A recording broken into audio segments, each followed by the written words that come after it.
ഈ വരുന്ന May 21 release ചെയ്യുന്ന ദൃശ്യം 3 കേരളത്തിലെ എല്ലാ സിനിമാ പ്രേമികളും പ്രത്യേകിച്ച് ലാലേട്ടൻ ഫാൻസ് ഒരുപാട് ആകാംക്ഷയോടുകൂടി കാത്തിരിക്കുന്ന ഒരു സിനിമയാണ് ഈ പറയുന്ന ദൃശ്യം 3. ലാലേട്ടനെ നായകനാക്കിക്കൊണ്ട് ജിത്തു ജോസഫ് സംവിധാനം ചെയ്യുന്ന ദൃശ്യം മൂവിയുടെ 3ാമത്തെ ഭാഗമാണ് ഈ വരുന്ന മെയ് 21 ഇറങ്ങുന്നത്. അപ്പൊ എന്തൊക്കെയാണെങ്കിലും ഒരുപാട് പേര് ഭയങ്കര എക്സൈറ്റഡ് ആയിട്ടാണ് ഈ ഒരു സിനിമ കാണാൻ വേണ്ടി കാത്തിരിക്കുന്നത്.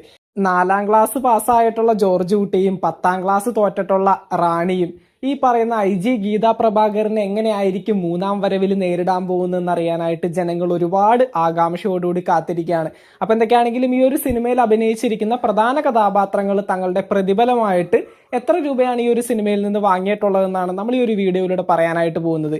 ഈ പറയുന്ന ദൃശ്യം 3 മൂവിയുടെ പ്രധാനപ്പെട്ട കാര്യങ്ങളൊക്കെ ഷെയർ ചെയ്യുന്ന ഗൂഗിൾ സൈറ്റുകളിൽ നിന്നാണ് ഈ ഒരു ഡീറ്റെയിൽസും കാര്യങ്ങളൊക്കെ നമ്മൾ കളക്ട് ചെയ്തിരിക്കുന്നത്.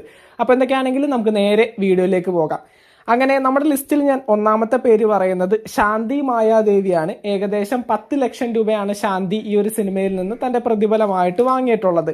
ദെൻ അടുത്തതായിട്ട് 2ാമത്തെ പേര് ഞാൻ പറയുന്നത് വീണ നന്ദകുമാറാണ്. വീണ ഏകദേശം 10 ലക്ഷം രൂപ തന്നെയാണ് തന്റെ പ്രതിഫലമായിട്ട് ഈ ഒരു സിനിമയിൽ നിന്ന് വാങ്ങിയിട്ടുള്ളത്. ദെൻ അടുത്തതായിട്ട് 3ാമത്തെ പേര് ഞാൻ പറയുന്നത് സായികുമാറാണ്. സായികുമാർ ഈ ഒരു സിനിമയിൽ നിന്ന് 30 ലക്ഷം രൂപയാണ് തന്റെ പ്രതിഫലമായിട്ട് വാങ്ങിയിട്ടുള്ളത്.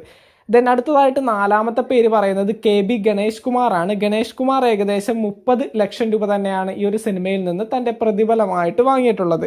ദെൻ അടുത്തതായിട്ട് 5ാമത്തെ പേര് ഞാൻ പറയുന്നത് മുരളി ഗോപിയാണ്. ഏകദേശം 35 ലക്ഷം രൂപയാണ് അദ്ദേഹം ഈ ഒരു സിനിമയിൽ നിന്ന് തന്റെ പ്രതിഫലമായിട്ട് വാങ്ങിയിട്ടുള്ളത്. ദെൻ അടുത്തതായിട്ട് 6ാമത്തെ പേര് ഞാൻ പറയുന്നത് സിദ്ദിഖാണ്. സിദ്ദിഖ് ഏകദേശം 40 ലക്ഷം രൂപയാണ് തന്റെ പ്രതിഫലമായിട്ട് ഈ ഒരു സിനിമയിൽ നിന്ന് വാങ്ങിയിട്ടുള്ളത്. ദെൻ അടുത്തതായിട്ട് 7ാമത്തെ പേര് പറയുന്നത് ആശാ ശരത്താണ്. ആശാ ശരത്ത് ഏകദേശം 40 ലക്ഷം രൂപ തന്നെയാണ് തന്റെ പ്രതിഫലമായിട്ട് ഈ ഒരു ദൃശ്യം 3 മൂവിയിൽ നിന്ന് വാങ്ങിയിട്ടുള്ളത്. ദെൻ അടുത്തതായിട്ട് 8ാമത്തെ പേര് പറയുന്നത് ഇസ്താർ അനിലാണ്. ഇസ്താർ അനിൽ നമ്മുടെ ലാലേട്ടന്റെ ഇളയ മകളായിട്ട് അഭിനയിക്കുന്ന കുട്ടിയാണ്. പുള്ളിക്കാരത്തി ഏകദേശം 20 ലക്ഷം രൂപയാണ് തന്റെ പ്രതിഫലമായിട്ട് ഈ ഒരു ദൃശ്യം 3 മൂവിയിൽ നിന്ന് വാങ്ങിയിട്ടുള്ളത്. ദെൻ അടുത്തതായിട്ട് അൻസിബ ഹസൻ, അതായത് ലാലേട്ടന്റെ മൂത്ത മകളായിട്ട് അഭിനയിക്കുന്ന അൻസിബ ഏകദേശം 20 ലക്ഷം രൂപ തന്നെയാണ് തന്റെ പ്രതിഫലമായിട്ട് ഈ ഒരു സിനിമയിൽ നിന്ന് വാങ്ങിയിട്ടുള്ളത്. ദെൻ അടുത്തതായിട്ട് മീന നമ്മുടെ റാണിയായിട്ട് അഭിനയിക്കുന്ന മീന ഏകദേശം 60 ലക്ഷം രൂപയാണ് തന്റെ പ്രതിഫലമായിട്ട് ഈ ഒരു മൂവിയിൽ നിന്ന് വാങ്ങിയിട്ടുള്ളത്. ദെൻ അടുത്തതായിട്ട് നമ്മൾക്ക് എല്ലാവർക്കും ഏറെ പ്രിയപ്പെട്ട നമ്മുടെ ജോർജ് കുട്ടിയായിട്ട് അഭിനയിക്കുന്ന നമ്മുടെ ലാലേട്ടൻ ഏകദേശം 16 കോടി രൂപയാണ് തന്റെ പ്രതിഫലമായിട്ട് ഈ ഒരു സിനിമയിൽ നിന്ന് വാങ്ങിയിട്ടുള്ളത്. ലാലേട്ടന്റെ പ്രതിഫലം കേൾക്കുമ്പോൾ എല്ലാവരും പറയും ഇത് ആന്റണി പെരുമ്പാവൂർ പ്രൊഡ്യൂസ് ചെയ്യുന്ന പടമാണ്, ആശീർവാദ് സിനിമാസ് ആണ് ഇത് ഇറക്കുന്നത് എന്നൊക്കെ പറയും. പക്ഷെ ലാലേട്ടന്റെ പ്രതിഫലമായിട്ട് 16 കോടി രൂപ ഈ ഒരു സിനിമയുടെ സൈറ്റിൽ റിപ്പോർട്ട് ചെയ്തിട്ടുണ്ട്.